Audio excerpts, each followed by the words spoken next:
سلام كمي تنيحهم كبران كبرات تخطاتلتي ناتي ميديا لما عن تزولنا يوم زيناتاتنا حيزنا قريبنا لنا بخط قاتاتلنا ندعدمنا لايك شير سبسكرايب بمقاردما يتسمى تكونوا ناتي ميديا عدم مكتل بريزيدنت غزياو من محدار تقراي تادس ورده ود ورده زعانا بيت صحفة ملشا أمرار حاز قرب زلو كاب سرحة ملعر زل تقم مستخالي ملكت كبل مشارون دو كبل كاتين تئزاز زحازة دبدابة أما حالا اللي فمالو أبوانينو كم استقرت يتصحفت ملشا ببدارج زل أمرارحا كي رأيو كي وسنن كابتن ملشا بيت صحفت سرحة نياتات محدرو أسرار حوطاي مقدار كاب سرحة ملعالي الرأس لزلو أزيت أطويلو بمسرر نايت بيت صحفت أسرار حاك تكبر بتصحفلنا دبدابة أفليت أمنا لو بز مسرت كساب حزي كابتن أي بيت صحفت ملشا أسرار حندن بن وطاي كاب سرح استلعال تهلم كملسن قتيلون من محدر دنبي نايت بيت صحفت كي تخطل زقبر كاب مدبن ياسر حمل تطو كبل يفلت يبل بخالي حبريتا بريزيدنت غزياو من محدار تقراي ايتا جيتا تشوردا نستفرالي اكالات شمت ابزوبا سمين معراب شرندا سلاسي يبو ملو اتفلا ما شمت نايتا تخلاي فعادو كيدانا انتخون سمين معراب وكلنا مهابي ملكت يبل ابرئ سوانينو كمستقلت ناي زوبا سمين معراب وانا محدارز هونكم ابتنزل كفت بوتا بتحدش أولا دبان مسرتن مدب مهاب شمت كتكايدو ملؤ كل الناس تهابوكم مهانكم فريدكم تكبارا ونخت قبرو يتحساسب يبلو جيتات شوردا كحساي بريزيدنت غزياو من محدار تقراي قاتلس تهابا كالي دبداب بدما نشرندا سلاسين ايتز سلاسي زر أبروح قبرز قابي هرمتوهن مدب سرح مفلاتي ملكاتي لي أتصل لزي دبداب بزي نسخم كاب حدار حدا كلتشان عصر شوعتن عام تمرت جميرو أبزوبا سمين معراب مكتل زوبا أم حدارن على فركب حزبن ملعلن كوينكم كتسرحو تمديبكم سلازلهم نتدرج استقمت أمهيان تقمات أمن أن تخفلكم سوهاوكم حلافنت ببقعة تأمانة كتفتمو يفلت يبل كالي شمت ناي تحدش هايلة تسفاي شرن داس اللاسي يبل زدبداب بزي وانينو دما مدب سرح مفلات ملكتي لي أتصل نسهم كاب حدار حدك لتشحن عصر شوعة عمد مرت جميرو أبزوبا سمين معراب تقراي بدرجة مكتل زوبا أما حداري حلافي زي مؤخل محدارة ديموكراتايزيشن كوينكم كتسرحو تمديبكم سلازلهم نتدرجة استعمت أما هيان تقمات أمن أن تخفلكم توهاباكم حلاف النت ببقعة تأمانة كتفتسمو يفلت إبل إذا دبداب بزي ناي مودات حلاف النت دما نايت أبرها اللي أبرها انتخون بدب سرح مفلات إلى الجمر إذا دبداب بزون نسهم كاب حدار حدق لتشحن عصر شوعة عام تمرت جميرو أبزوبا سمين معرب مكتل زوبا أما حدارن حلاف داق مهنتتن اقر متكالن كوينكم كتسرحو تمديبكم سلازلهم نتدرجة استقامت أمهيان تقامات أمن إنا تخفلكم استوعابكم حلاف النت ببقعة تأمانة كتفتمو يفلت يبل قدامي منيستر إيتيبيا أبي أحمد علي تاريخ هاوسم معنت بمفتسام أب زوبا كارني أنصلالي زنبرنا يكينات دمنا قرب كهد غيري بلا اللوا زينا معخن بمونغونينت بريزيدنت رسيب طيب إربراغن أب تركي زراخوب مراحت إيتيبيان سوماليان ننحدحدهم لعلاو قزعتهم بمخار زلوهم تقامات نخفتحو كم استسمع معوت تقاليت الله بريزيدنت تركي نتقدامي منيستر أبي أحمدن بريزيدنت سومالي حسن شيخ محمدن أب رئيس أنكارا بأكاد استراخبلو زرب تاريخاو سمعلو الله وسيخو إذن بزي حدش مجمار قدامي سقمتي يكبل حبير الله إثيوبيا مستانقز رئيسا كم هاجر اتقوصر سومالي لاند أفدق بحر نخطركب زخ ألا سممع دحر مخطامة مش سوماليان أبوطري كم زلاون إيز فلت كابز بمقاس سوماليا نتي أب مونغو سومالي لاندن إثيوبيان استخطم سممع نلو ألاو قزعتي يستحسي بمبال كساب ناي بايتو تحبرات هاجرات زواتح كسوون مسريتا يا نتسممعون أب لعل سوماليان كيناتن كم أواج غيرا كم اتحاسبو بتر قليت الله اتم السومالي لاند استبتح سممع اتا أفدق بحر زي بالله إثيوبيا أب قمقم ودب معسكر حيل بحرن كتهان زخلا كوينو أمسايا نايزي إثيوبيان سومالي لاند كم هاجر أفلطا كم اتباد ما إيو زملا هد انت هنا سمزي منغستي إثيوبيا نزم الرقاقاتي أيها بلون جلو بمسرت أمونغو أبي أحمدن حسن شيخ محمدن سبت حسممع كلتي أمرحتي كابزمت لكاتيت تكنيكاو زرب كغور يم أب وشتي 4 أوارح كعا إثيوبيان ولو علاونة سوماليا بزخبر عقباب تتكأمنت ودب نختركب ንኽልቲኡ ረብሓታት ዘማእኸለን ንግዳዊ ምትዕርራይ ክገብሩ ከም ዝኾኑን ተፈሊጡ ኣሎ። ቅድሚ ሕጂ ወከልቲ ክልቲአን ሃገራት ብመንጎኛነት ቱርኪ ክልተ ግዜ እኳ ኣብ ኣንካራ እንተተራኸቡ ተጨባጢ ስምምዕ ግን ከምጽኡ ኣይከኣሉን ነይሮም። እንተኾነ እቲ ሶማልያ ኣብ መንጎ ሶማሊላንድን ኢትዮጵያን ዝተበጽሐ ስምምዕ ክስረዝ ክተቕርቦ ጸንሐት ቅድመ ኾነት ኢትዮጵያ ዝሃበቶ ምላሽ ዝተፈልጠ ነገር የለን። ሶማሊላንድን ኢትዮጵያን ኣብ ዝሓለፈ ዓመት ምስ ኣፍ ደገ ባሕሪ ዝተሓሓዝ ስምምዕ ድሕሪ ምኽታምን ቀዳማይ ሚኒስትር አብይ ኣሕመድ ፕሬዚደንት ሶማሊ ሓሰን ሼኽ መሓመድን ብወግዒ ብኣካል ክራኸቡ እዚ ናይ ፈለማ እዋን እዩ።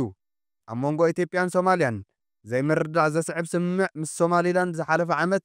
ኣብ መወዳእታ ታሕሳስ ምስ ተፈረመ ኣብ ውሽጢ ሓደ ወርሒ ተግባራዊ ክኸውን እዩ ተባሂሉ ነይሩ። ዛጊድ ግን ብዛዕባ ግብራውነቱ ካብ ክልቲኦም ወገናት ዝተዋሃበ ነገር የለን። ሶማልያ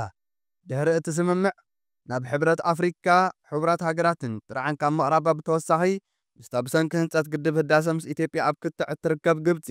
ወታደራዊ ምትሕብባር ምግባር ኣብ ዘኽእላ ስምምዕ ምብጻሕ ዝዝከር እዩ። እቲ ወጥሪ ድማ እንዳገደደ እዩ ከይዱ። ብዘይካዚ ሶማልያ ኣብቲ ሃገር ንዝነበረ ኣምባሳደር ኢትዮጵያ ብምስጓጉ ንኣምባሳደራ ካብ ኣዲስ ኣበባ ከም ዝሰሓበቶ ዝዝከር እዩ። ንዓመታት ኣብቲ ሃገር ተዋፊሩ ጸንሐ ዓብዪ ተራ ከም ጸንሑን ዝገልጽ ሓይሊ ዓቃብ ሰላም ሰራዊት ኢትዮጵያ እውን ካብ ግዛእታ ክወፅእ ብተደጋጋሚ ሓየታ እያ። ቱርኪ ኣብ መወዳእታ ዝሓለፈ ዓመት ክልተ ዙር ዝርርብ ሚኒስትር ጉዳያት ወጻእትን ሃገራት ብምምራሕ ኣብ መንጎአን ዘሎ ወጥሪ ንምቕላል ዝተፈተነ ይዝከር። ቱርኪ ኣብ ዝሓለፈ ዓመት ኣብ ሓምለን ነሓሰን ምስ ሚኒስትራት ጉዳያት ወጻኢ ኢትዮጵያን ሶማልያን ክልተ ዙር ዝርርብ ብምክያድ ንክልቲአን ሃገራት ንምቕራብ እኳ እንተፈተነት ውፅኢት ግን ኣይተረኸበን ነይሩ። ነጥብታት ስምምዕ ኣንካራ እንታይ እዮም ዝብሉ ድማ እዚ ዋና መሰረት ኮይኑ ቀፂሉ ኣሎ። ብካሊእ ሓበሬታ ኣብ ምጥያስ ሓይሊ ባሕሪ ኢትዮጵያ ሰፊሕ ዕማም ትፃወት ዘላ ፈረንሳይ መንግስቲ ብልጽግና ክትሕግዝ ምዃና ኣፍሊጣ። እቲ ሃገር ኣብ ምብርባር ሓይሊ ባሕሪ ኢትዮጵያን ንምሕዳስ ሓይሊ ኣየርን ዘተኮረ ናይ ኣስታት 4 ቢልዮን ዶላር ወታደራዊ ውዕላት ምስ ኢትዮጵያ ዝፈረመት እያ። መቐጸልታ ናይዚ ድማ ፕሬዚደንት ፈረንሳይ ኢማኑኤል ማክሮን ናይ ካልኣይ እግሪ ዑደት ንምክያድ ናብ ኢትዮጵያን ጅቡትን ክበጽሕ ምዃኑ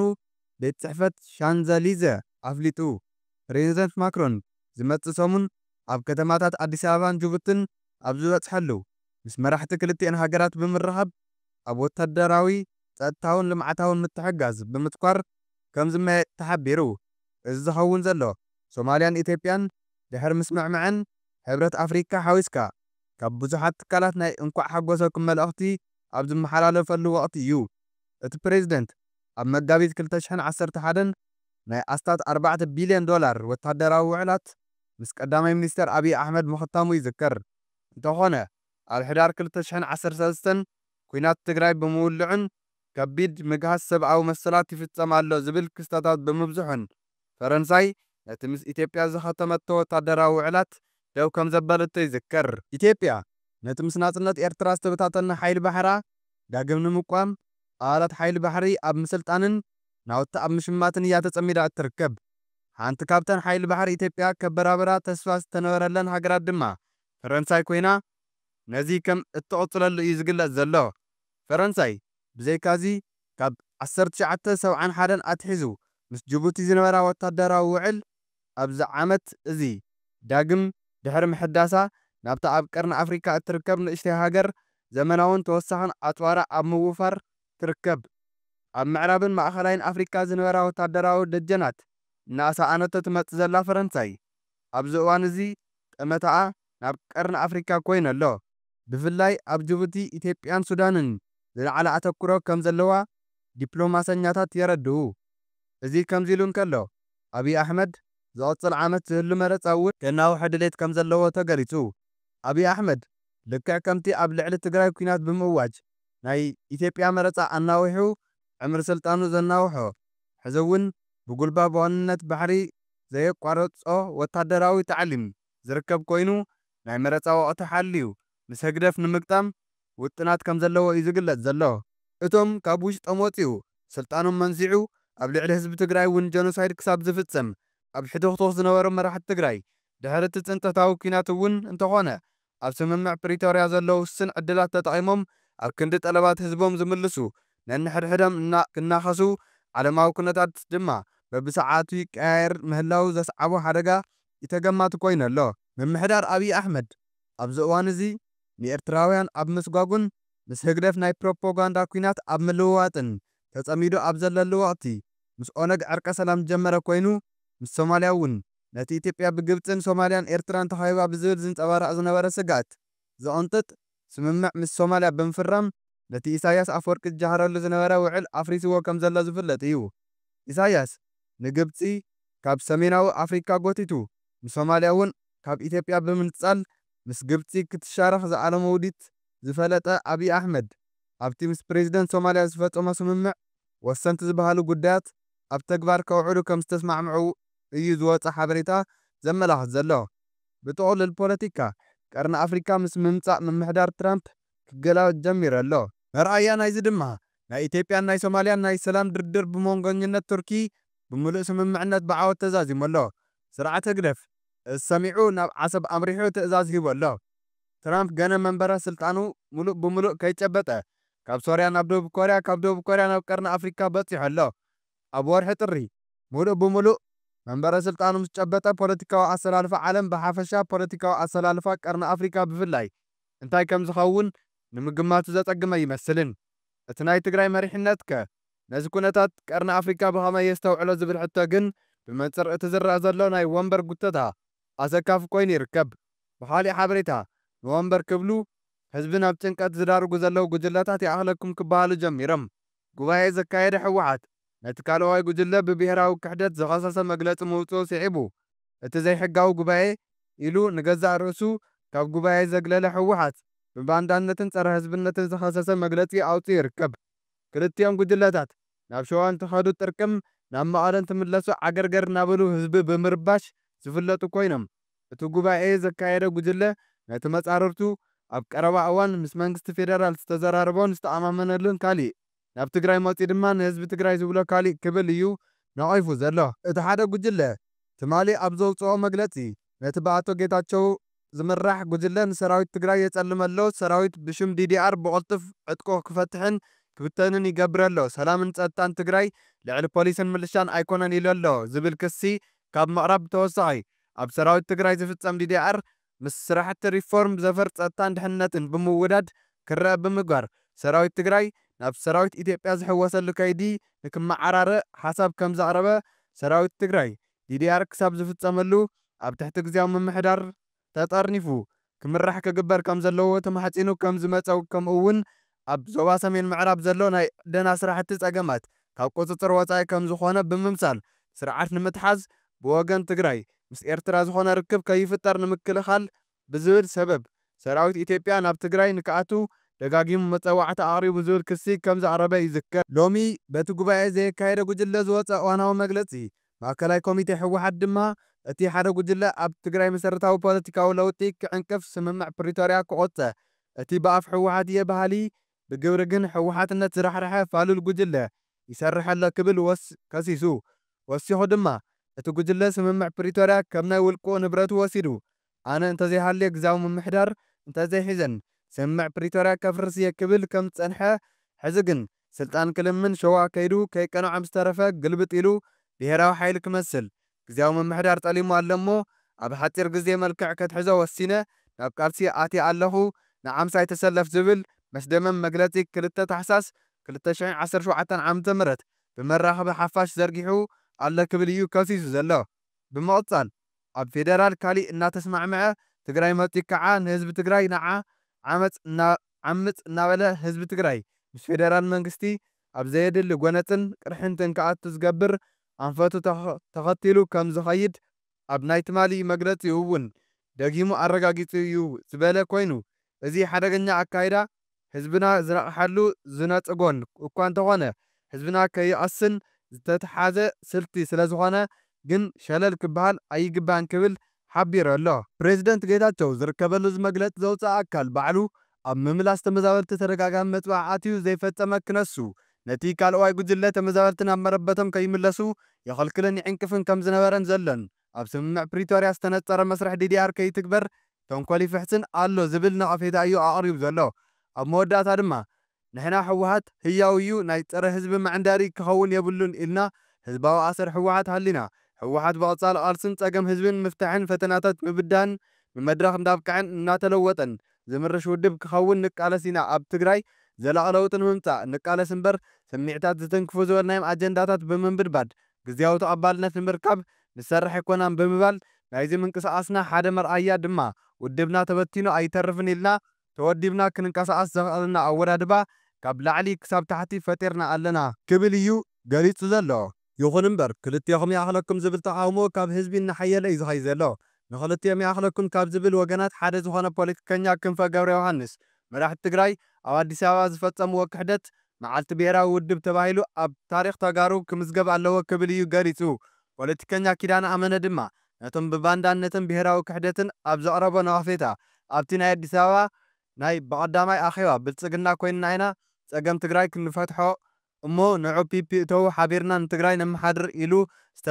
ዝተማህለለሉ ጉጅለባ ከመይ ገይሩ እዩ ንኻሊ ብባንዳነት ዝኸስስ ነዞም ዝነሓንሕና ዘለው ተጋሩ ኣባረልና እሞ ንስኻወላ ጀኖሳይደርኩን እተኮ እዩ ዝንኤ ዝዘረባ ካብኡ ከዓ ምስ ዓዲ ሃሎ ምስራሕ ጽድቂ ምስ 4 ኪሎ ምስራሕ ኩነኔ ገይረን የቕርቦ በየናይስ ኣመኽንዮ ክልቲኦም ጀኖሳይደራት እዮም ትግራይ ጓንቲ ጀኖሳይደራት ክትኮን የብላን ጉጅለታት ንባዕለን ንምድሓንን ንተጸባይና ዝበለዎ ንምጥቃዕን ኢለን ምስ ጀኖሳይደራት ዝፈጥሮ ዘይተጸንዐ ርክብ ካብ ብሕዚኡ ተጋሩ ብትሪ ክንኩንኖ ኣለና ውሽጣዊ ሓድነትካ ንፋስ ኣትይዎ ኣብ ዘለሉ ሰዓትን ልዕሊ ዝኾነ እዋን ተቓላዓይ ኮይንካ እናሃለኻን ምስ ናይ ደገ ሽርክና ምግባር እታ ዓዲ መሊኣ ክትጠፍእ ምፍራድ ስለ ዝኾነ ትግራይ ኣብዚ እዋን ዘዋፃ ዘይሸራውነት እዩ ምስ ዓዲ ሃለየ ምስ ሸዋየ እናበልኩም ኣይተሃውኽና ክብል እዩ ተቃዊሙ ዘሎ ኣብ መወዳእታ ድማ ውግንና ትግራይ ምስ ረብሓ ትግራይ ክኸውን ዝግባእ ብሰንኪ ጉጅለታት እዚ ህዝቢ እዚ ናብ ዘይዕወተሉ ሓዊ ምስዋር ይኣክል ህዝብና ብዙሕ ዘይሓወየሉ ቁስሊ ኣለዎ ብዙሕ ዝሕከምን ጽገንን ኣለዎ ኣይረኸበን እቲ ናይ ኣስመራ ስርዓት ድማ ምስ ስዕር ጉጅለ ድሕሪ ሕዚ ዝሰርሕ ኣይመስለንን ረፊዱ ክብለኩም እዩ ደጊም ኣይትጸግዕን እዩ ክብል ከማኹም ዓሻ ኣይኮነንያ እቲ ዘዋፅኦ ንኹሉ ከስርሕ ዝኽእል ሓድሽ መስርሕ ምትእትታው እዩ ንህዝብና ዘድሕን ሓይልና ዝእክብ ኩሉ ተዓዋታይ ዝገብር ስርዓት ተገቢርካ ጸገማትካ ብምፍታሕ ደጋዊ ስጋኣታት ድሉው ምዃን እዩ ኣብ ምዉት መሬት ኣቲኻ ምንቋይን ናብ ዝገደደ ምዉት መሬት ከኣቱ የኢልካ ምሕናይን የዋፅእ እንተኢልኩም መንገዲ ጨርቂ ይግበረልኩም ዝብል መልእኽቲ ድማ ኣመሓላሊፉ ኣሎ ብኽልተ ገጽ ኮይኖም ዝፍክሩ ዘለዉ ንመን ተኣማሚኖም እዩ ንዓኻ እዩ ኣታ መንእሰይ ዝበለ ኮይኑ ኣስዒቡ ድማ እዞም ጉጅለታት ይኹኑ እቶም መራሕቲ ሰራዊት ዓዲ ከድሑን ይኽእሉ እዮም ዝብል ሓሳብ ዘለዎ ሰብ ካብ ትማሊ ዘይተማሃረ እዩ ሕዚ ዘሎ ፖለቲካዊ ቁመና ናይ ዓቀይቱትን ከደምትቱን እዩ ምስ እገለ ተዓሲብና ስልጣን ክንምልስ ወይ ክንድሕን እምበር ትግራይ ክነድሕን ኣይኮኑን ተመዛባሊ ምምላስ ኣብ ትሕቲ ወራር ዘሎ ህዝብና ሓራ ምውፃእ ኮነ ግዛእታዊ ሓድነት ምርጋት ዝደሊተ ዝኾኑ ትማሊ ዓቕሚ እንዳሃለዎም ምገበርዎ ካብኡ ዝዓብድለ ስለ ዝነበሮም ምዕራብ ትግራይ ገዲፎም ንሸዋ ገስጊሶም ክብል ብዛዕባ እቲ ኣብ 2013-2014 ዝነበረ ገስጋስ ናብ 4 ኪሎ ኣዘኻኺሩ ኣሎ ብምቕጻል ድማ ብመዳይ ፖለቲካ ነዚኦም ዝድግፍ ሰብ ክላሽ ተሸኪሙ ዓቀይቱ ዝኸውን ወይ ድማ ፖለቲካዊ ክድምና ባህሪ ዝገበረ እዩ ኣብ ዝተኸፋፈሉን ዝኽድምን መሪሕነት ተጋዳላይነት የለን ኣብቂዕ እዩ ተጋዳላይ ኣብ ብሔራዊ ሓድነት ዘምጽእ ዕላማ ዝእክብ እምበር ዓዲ ብኸባቢ ናብ ዘጥፍኡ ጉጅለታት ደጊፉ ዝሳተፍ ኣይኮነን ትግራይ ሓራ ክገብር ዝወፀ ተጋዳላይ ተመለሱ መጥፊያ ኮይኑ ክስለፍ የብሉን መራሕቲ እቲ ተጋዳላይ ጎጉጅለ ሒዘም ተኸፋፊሎም እዮም ኣኸለ ብተግባር የርእዩ ኣለው ዝበለ ኮይኑ ኣብ ምብራቕ ኣፍሪካ ኮይንካ 10 ሰላም ድለ ባዕሉ ኩናት ናብ መረበትካ ክመጽእ እዩ ምስም ጉጅለታት ኮይንካ ግን ፍጹም ክሕሰብ የብሉን መጋበርያ ናይቶም ጎይቶት ኢኻ እትኸውን ስለዚ መንእሰይ ልብበል ብኢድካ ናብ ናትካ ዘመንን ዓድን ከይተጥፍእ ኣስተውዕል እምቢ ንሕድሕዳዊ ጥፍኣት በሎም ከም ዓዲ ኮፍ ኢልካ ተዛቲና ንውስነሉ መድረክ ክፍጠር ጸቕጢ ግበር ዝብል መልእኽቲ ኣመሓላሊፉ ኣሎ ፖለቲከኛታት ጥራሕ ዘይኮኑስ ዓበይቲ ወለድን እንከይተረፉ እዮም ወረድልና ሰላም ሃቡና ምባል ጀሚሮም ዘለው ስዒቡ ናባኹም እነብሎ ትሕዝቶ ክህልዩ ንኽትከታተሉ ብኽብሪ ንዕድም ላብ ልብኹም ተመለሱ መን ብፍላይ 5 ሰባት እስኹም ከም ዓረኹም ትግራይ ክትዕሪ እያ ክልቲኦኹም ጌታቸው ረዳ ጌታቸው ሰፋ ዶክተር ደብረጽዮን ዓለም ጀንጀሪኖ ምን ያስማ መንጀሪኖ 5ቲኦኹም ተትዕሪ ነርኩም ብርግጸኝነት ዘብ ትግራይ ተፈጢርኒ ክፍፍል ጠጠው ክብል ነይሩ እዩ ويم احصروا حمشتيهم لملا حزب تግራይ ኣብ ሚድያ قريبكم يقرت حاتتكم مفتحنا يتصقم كوينا لنا كابلم ما عم تجمرنا لقيقنا لنا يقرتا قبرلنا حزب تግራይ تتولله كلها تግራይ كتعر نيره بحنتشا من مفلا لا يمتفطر برغصنينت أباكم يني تشجر بقلت خلنا نقرأكم لم تاين نقر له يمسلكم أنا نقادائية لدليل سلطان يبلي ويتوردون سلطان يولكمي من نقر بقى نصا خوي نجن ملأختي يحلف الله أبي هزب الله هزب لكم الله نابين يتأطرح يمسلكم جن نصا نت لله حساب كيهف جن كم أخوي الناس للمسألة أنا كل جزء أنا لأزبان نقر لا تعزوا إخهم كم كذا ما تحيزوا 10 ديم ወይ 9 ديم ወይ 11 ديم سراس فጻምን አውድብ እንድሕር ወሲነም ዋኮ ክሻዕ ጉባኤ ተወርድ ሓንቲ ይትንካይ በቃ ሳያ ትቀጽል ኳኹይተ ተይሉ ኳኹይተ ላበለት ሙሉት ትግራይ ትኸድ ሙሉት ትግራይ ትኸድ ካምዚ አተ ከማ ኢላ ትኸድ ከዚ ታሰራራ ሐሳ ተቅራ ኩላትና ነጻነት ያሃለና ነጻነት ገርና ትግራይና እትዓብየሉ እትምዕብለሉ መንገድ ይፈጠር تجراي مس حيل السماء أتحمق الله ملو عقم اللواء إيكونومي ما أدين اللواء كل اللواء تم محدر يا سينانيا سلازين أنا بتاع لبلاد لخو مسرت نايي كي مسلكم أنا مش بوزع حساب سلال الزرار مش بوزع سوون سلال الراخب ناي ملا تجراي نججري زول الناقة جرو لخو ناول كي مسلكم